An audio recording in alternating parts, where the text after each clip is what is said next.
नमस्कार, यह है न्यूज 18 का डिजिटल प्लेटफॉर्म और आपके साथ मैं हूं जास्मिन शर्मा। हम बात करेंगे भारतीय कॉमेडियन कपिल शर्मा और उनके नए खुले कैप्स कैफे में हुई फायरिंग की, और इसकी जिम्मेदारी किसने ली है आपको बताएंगे।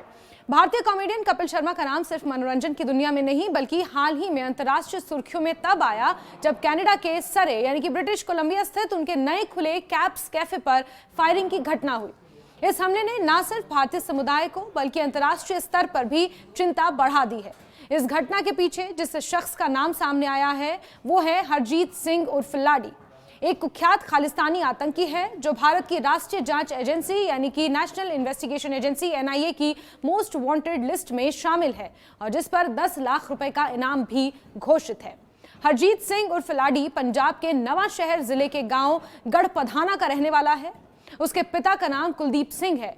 लाडी का संबंध प्रतिबंधित आतंकी संगठन बब्बर खालसा इंटरनेशनल से है जो खालिस्तान समर्थक गतिविधियों के लिए कुख्यात है।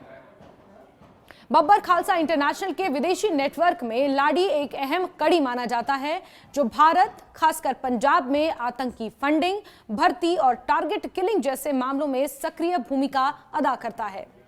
NIA के अनुसार लाडी न केवल खुद आतंकी गतिविधियों में सक्रिय है बल्कि विदेश में बैठे आतंकी फाइनेंसरों और हैंडलरों के भी सीधे संपर्क में है।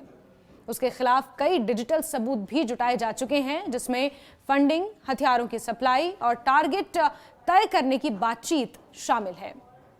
हरजीत सिंह लाडी का आतंकी नेटवर्क और आपराधिक इतिहास भी आगे इस वीडियो में आपको बताते हैं। लाडी इस प्रतिबंधित संगठन बब्बर खालसा इंटरनेशनल का विदेशी ऑपरेटिव है जो भारत, कनाडा, ब्रिटेन समेत कई देशों में एक्टिव है, सक्रिय है। अप्रैल 2024 में विश्व हिंदू परिषद के नेता विकास प्रभाकर की हत्या में भी लाडी का नाम सामने आया था। नेशनल इन्वेस्टिगेशन एजेंसी की जांच में यह सामने आया कि लाडी इस हत्या का मास्टरमाइंड था और उसने अपने नेटवर्क के जरिए साजिश को अंजाम दिलवाया। लाडी पर दक्षिणपंथी नेताओं, हिंदू संगठनों और भारत समर्थक आवाजों पर हमले की साजिश रचने के भी आरोप हैं।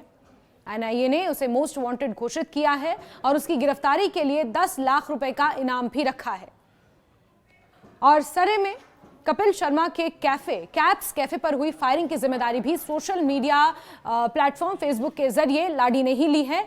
और जिम्मेदारी नहीं बल्कि आगे आने वाले समय में भी इस तरह की घटनाएं हो सकती हैं, इस तरह के हमले वो कर सकता है, इस तरह की उसने चेतावनी दी है। दिलचस्प बात यह है कि पंजाब पुलिस की ओर से अब तक लाडी के खिलाफ कोई औपचारिक FIR या चार्जशीट सार्वजनिक नहीं की गई है। हालांकि NIA ने उसे फरार आतंकी घोषित कर रखा है और उसकी गिरफ्तारी के लिए हेल्पलाइन नंबर्स, व्हाट्सएप, ईमेल और कंट्रोल रूम नंबर भी जारी किए हैं।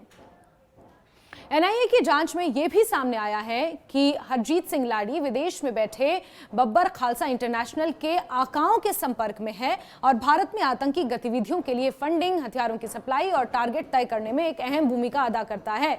उसके खिलाफ जो भी सबूत हैं वो बेहद संवेदनशील और मजबूत माने जाते हैं। कपिल शर्मा के कैप्स कैफे पर हुई फायरिंग की घटना की टाइमिंग पर भी अब सवाल उठ रहे हैं। ये घटना ऐसे समय में हुई है जब भारत और कनाडा के बीच खालिस्तानी गतिविधियों को लेकर पहले से ही राजनयिक तनाव है। भारत लगातार कनाडा से ऐसे तत्वों के खिलाफ सख्त कार्रवाई की मांग करता रहा है। कपिल शर्मा के कैफे पर हमला न सिर्फ एक सेलिब्रिटी को निशाना बनाने की कोशिश थी बल्कि इसके जरिए एक बड़ा राजनीतिक और सांप्रदायिक संदेश देने की भी कोशिश मानी जा रही है। कनाडाई पुलिस मामले की जांच कर रही है और सुरक्षा बढ़ा दी गई है। भारतीय एजेंसियां कनाडा से लाडी के प्रत्यर्पण की मांग कर सकती हैं। हालांकि ऐसे मामलों में कानूनी और कूटनीतिक चुनौतियां भी आती हैं। लाडी ने सोशल मीडिया का इस्तेमाल सिर्फ जिम्मेदारी लेने के लिए ही नहीं बल्कि धमकी देने और अपने एजेंडे को प्रचारित करने के लिए किया है। उसका दावा है कि कपिल शर्मा के शो में निहंग सिखों का मजाक उड़ाया गया जो सिख धर्म और उनकी परंपराओं का अपमान है। और उसने कहा कि कोई भी धर्म या परंपरा कॉमेडी के नाम पर अपमानित नहीं होनी चाहिए। और यही कारण है कि हरजीत सिंह लाडी ने फेसबुक के जरिए एक बार फिर से कपिल शर्मा को चेतावनी दी है, धमकी दी है। हरजीत सिंह लाडी एक ऐसा नाम है जो आज भारत और कनाडा दोनों के लिए गंभीर सुरक्षा चुनौती है। कपिल शर्मा के कैफे पर फायरिंग सिर्फ एक सेलिब्रिटी को डराने की कोशिश नहीं बल्कि इसके पीछे संगठित आतंकी नेटवर्क, फंडिंग, सांप्रदायिक एजेंडा और अंतर्राष्ट्रीय राजनीति की जटिलता छिपी है। भारत की एजेंसियां जहां लाडी को पकड़ने के लिए हर संभव कोशिश कर रही हैं, वहीं कनाडा की पुलिस भी अब इस केस की तह तक जाने की कोशिश में है।